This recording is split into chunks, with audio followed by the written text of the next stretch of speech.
talking about karmic children. This comes from individuals who don't necessarily have the wherewithal to know anything about this knowledge. And for the most part, they're very young.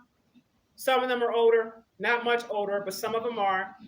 But they have their maturity levels is not matching up to their age, so to speak. Their emotional maturity levels are not matching. And so they find themselves getting into these situations that they think is cute because they learn it off of social media. Or they were listening to their favorite celebrity who's married, by the way. We ain't gonna talk about how you listening to these thoughts out here, but these thoughts are married and in relationships telling you to go out here and mess yourself up. We're not even gonna talk about that.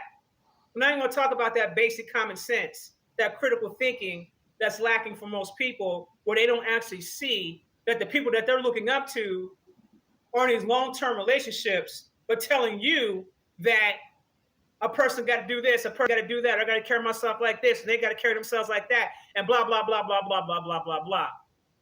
It's not realistic.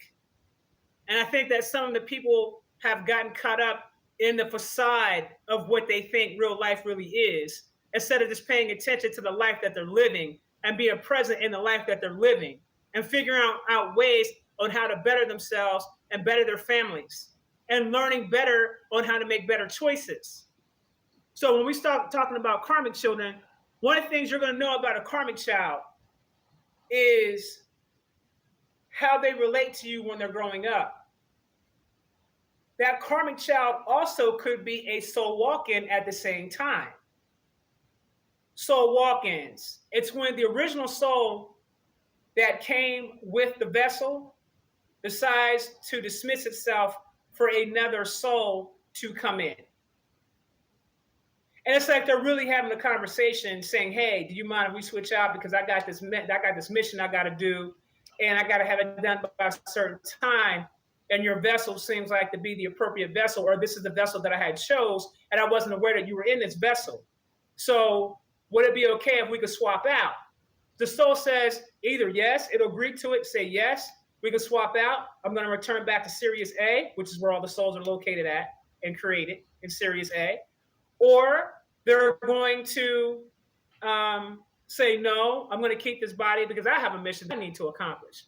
Then you have situations where they share the actual vessel. This is the part whenever they come in with the whole split personality thing, okay? Dr. Jekyll, Mr. Hyde, that whole thing is going on. Because a lot of times, what most people don't realize, because we weren't educated about these soul walk-ins. Soul walk-ins are beings that have a mission that come here to this planet. And it's not just this planet; it could be any planet. But let's just speak for the sake of planet Kai, the one we currently live on right now.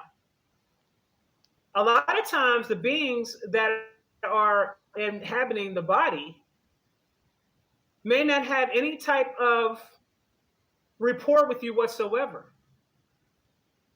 Especially if that child is karmic. If that child is karmic and a soul walk-in, he doesn't want to have nothing to do with you, or she doesn't want to have nothing to do with you whatsoever. You're going to notice you don't have things in common. You're going to notice that the child is always in opposition to you. You're going to notice that it's going to cause problems for you no matter what.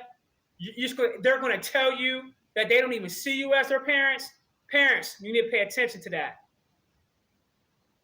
You may think it's talk back because you were programmed to think a certain particular way, and you weren't taught to critically think and say, wait a minute, let me really listen to this child. Let me really listen to my child and really listen to what they're saying.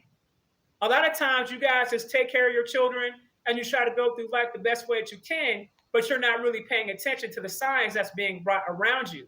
You're not paying attention to what the child is saying. Okay? You're not paying attention.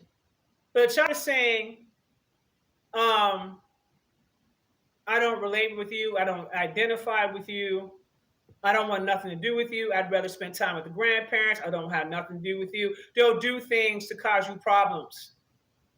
Hell, they may even do things to get you locked up in jail. They'll do anything they can just to be in direct opposition of you. That is a karmic child. And probably a karmic child that's a soul walk-in.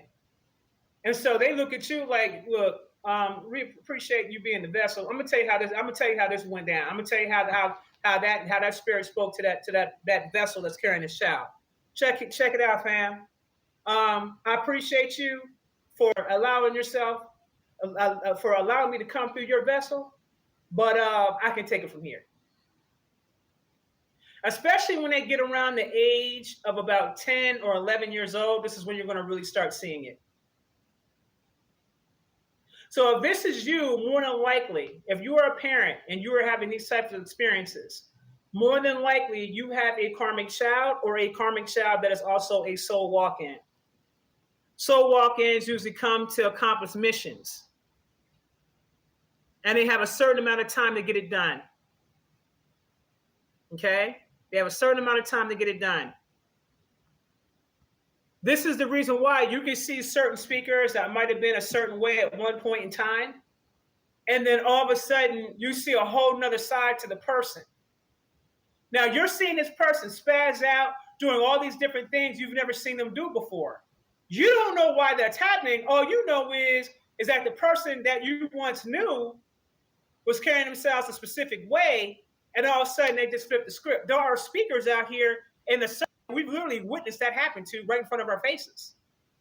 And what you witnessed was several different things going on with those individuals.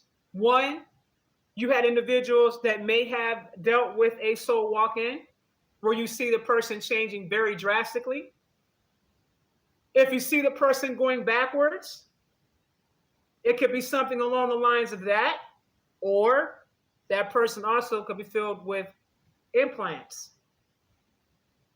And that's a different thing I'm gonna come back to later about how they operate and what they really do, especially with these new prototypes that they're putting out there now. Okay. If you have relatives or friends that you have been cool with for let's say 10, 15, 20 years, okay, and all of a sudden this person decides to flip the script, and there's nothing about them that says this is the person that you remember other than the physical shell, 9 times out of 10, they probably, a soul walk-in probably came in and took over. Okay? Spirits could come in and take over bodies.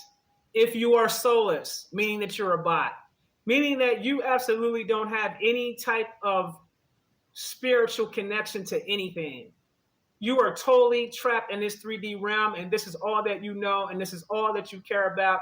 You have completely cut from source. You have completely cut yourself off from creation. 9 times out of 10, you're probably soulless. Because a person without a soul doesn't have the ability to elevate. I'm going to say this again.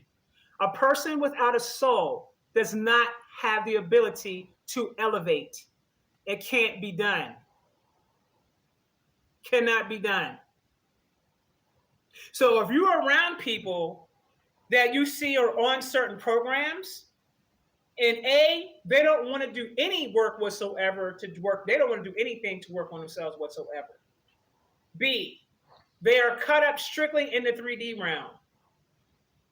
Their mind state doesn't give you any indication whatsoever that they have any type of elevated consciousness to them at all.